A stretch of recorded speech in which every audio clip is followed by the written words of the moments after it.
Bonjour à tous. Alors aujourd'hui, je vous propose une démonstration avec de la trigo. On est dans une longue série. Ici, on va apprendre encore une fois à utiliser les formules dites de donc, duplication et addition. D'accord? Et on en passera aussi par des formules de linéarisation parce qu'ici à droite, on a un produit sinus qui peut être intéressant. Donc, on est parti. Comme d'habitude, une démonstration d'une égalité, on a le choix. Soit on part de la gauche, soit on part de la droite, soit on transforme les deux. Donc, il n'y a pas de toute façon grand-chose à faire. Comme choix stratégique, on va regarder d'abord le côté gauche. Alors, on a des carrés, on a une somme. On pourrait penser à cos carré plus sinus carré, mais attention, à l'intérieur, on n'a pas la même chose. Donc, ça ne fait pas 1. On n'a pas de raison de le dire. On va donc travailler tranquillement notre sinus carré de A plus B. Alors, sinus carré de A plus B, c'est donc sinus de A plus B au carré, d'accord? Ça veut dire qu'à l'intérieur, ici, je vais utiliser une formule d'addition du sinus. Plus un cosinus carré de A moins B, donc c'est cosinus de A moins B au carré. J'utilise donc une formule ici d'addition, on pourrait dire de soustraction.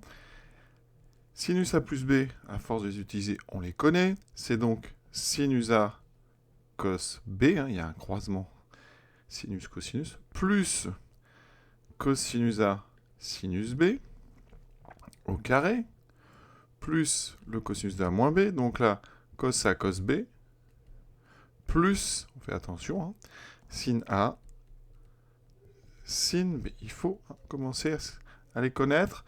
On va développer tout ça. Donc, c'est des carrés qui peuvent paraître un peu longs, mais on s'habitue. On en a rencontré plusieurs fois dans la série. Donc ici, sinus A cos B au carré, ça fait donc sinus carré A cos carré B. Il faut mettre des petits carrés ici, ça simplifie quand même les écritures. Ensuite, on a le double produit de sinus A cos B cos A sinus B. Le deuxième carré, cos carré de A sinus carré de B. On s'occupe du deuxième carré, alors je vais le mettre dessous, plus donc cos carré A cos carré B, plus le double produit de cos A cos B sinus A sinus B. Ensuite, plus le deuxième carré, sin carré A sinus carré B. Ensuite, on fait le bilan. On peut remarquer qu'ici, les doubles produits, c'est les mêmes. Alors, ils ne s'annulent pas. Ensuite, chose intéressante, on a pas mal de produits. Ici, on a sinus carré A cos carré B. Alors ça, est-ce qu'on retrouve ça quelque part? Ce qu'on peut faire, qui me paraît intéressant, ça serait ici, par exemple, celui-là et celui-là, on peut factoriser par sinus carré de A. Je ne sais pas si ça nous mènera quelque part, mais ici, dans les parenthèses, vous aurez donc cos carré B plus sinus carré B. Ça, c'est intéressant, parce que là, vous avez raison, il y a B à l'intérieur, cos carré plus sinus carré, ça, on sait que ça vaut 1. Il y a les deux autres, ici, cos carré A, ici, donc on peut factoriser par cos carré A. Donc ça me fera sinus carré B plus cos carré B, encore une fois. Ici, on a deux carrés avec à l'intérieur le même nombre, donc ça vaut 1. Et il me reste donc mes 4, donc plus 4.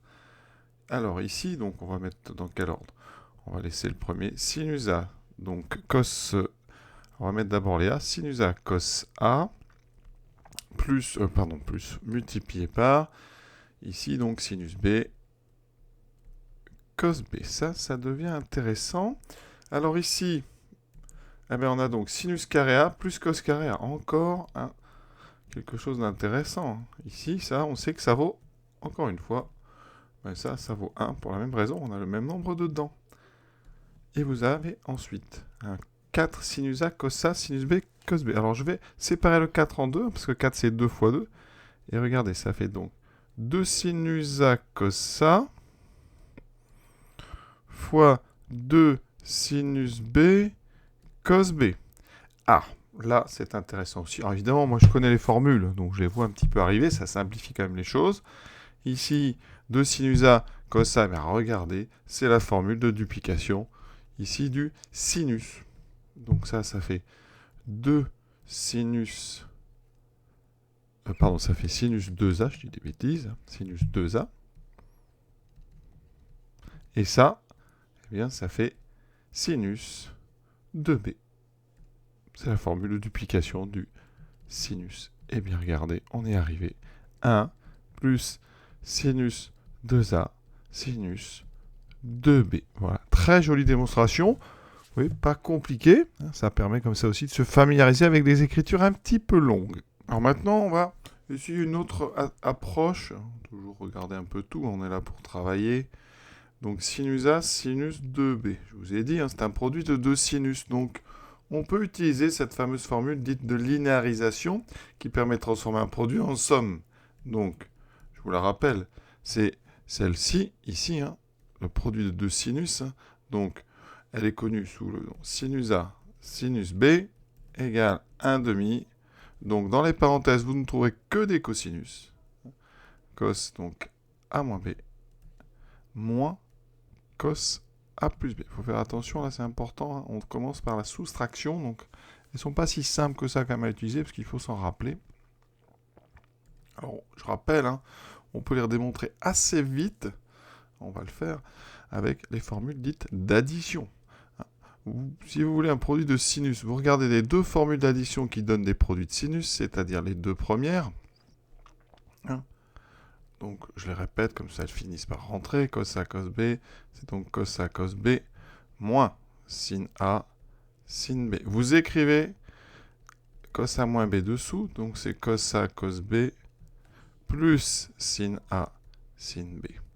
Et là, ici, qu'est-ce qu'il faut faire pour que les sinus restent? Il faut faire la deuxième ligne moins la première. Donc cos A moins B, moins cos A plus B. Les cos disparaissent, il vous reste deux fois sinus A, sinus B. Donc vous voyez que ça se redémontre assez vite, donc c'est bien de savoir redémontrer ça, parce que on a souvent des petits oublis, des petits trous de mémoire sur les signes, donc on se méfie.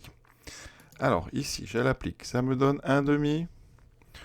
Donc, de cosinus A moins B, donc c'est-à-dire le premier moins le deuxième, 2A moins 2B,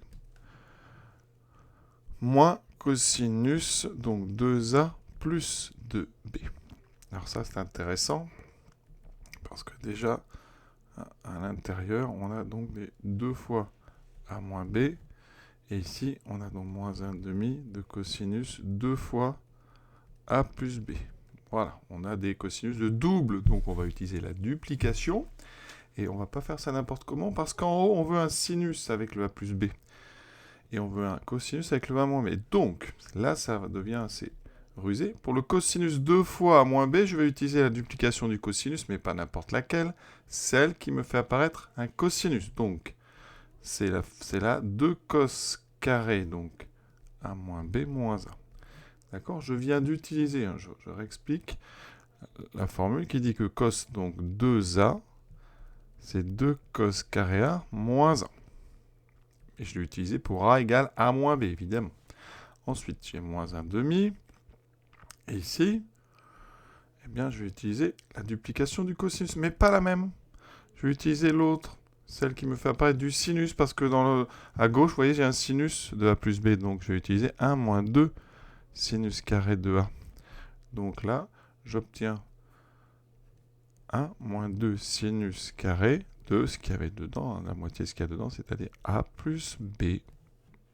Vous n'avez plus qu'à développer. Ici, 1/2 fois 2, eh bien, ça se simplifie, il reste cos carré de A moins B, 1/2 fois moins 1, moins 1/2. Ici, moins 1/2, moins fois moins, plus. 1/2 fois 2, ça fait 1 sinus carré de A plus B. Et on a fini. Parce qu'ici, on a moins 1/2, ça fait moins 1. Donc, le sinus de 2A fois sinus de B, mais si vous rajoutez 1, ça enlèvera ce moins 1. Donc, on a exactement ce qu'il nous faut. Voilà, cos carré A plus B, plus sinus carré A plus B, moins 1. On met le moins 1 de l'autre côté. On a exactement la propriété qui est évidemment là, valable, quel que soit A et B. Vous voyez, deux façons de faire qui sont assez sympas parce qu'on utilise un maximum de formules. Voilà, je vous souhaite une bonne fin de journée à tous. Après ces jolies démonstrations, à très bientôt.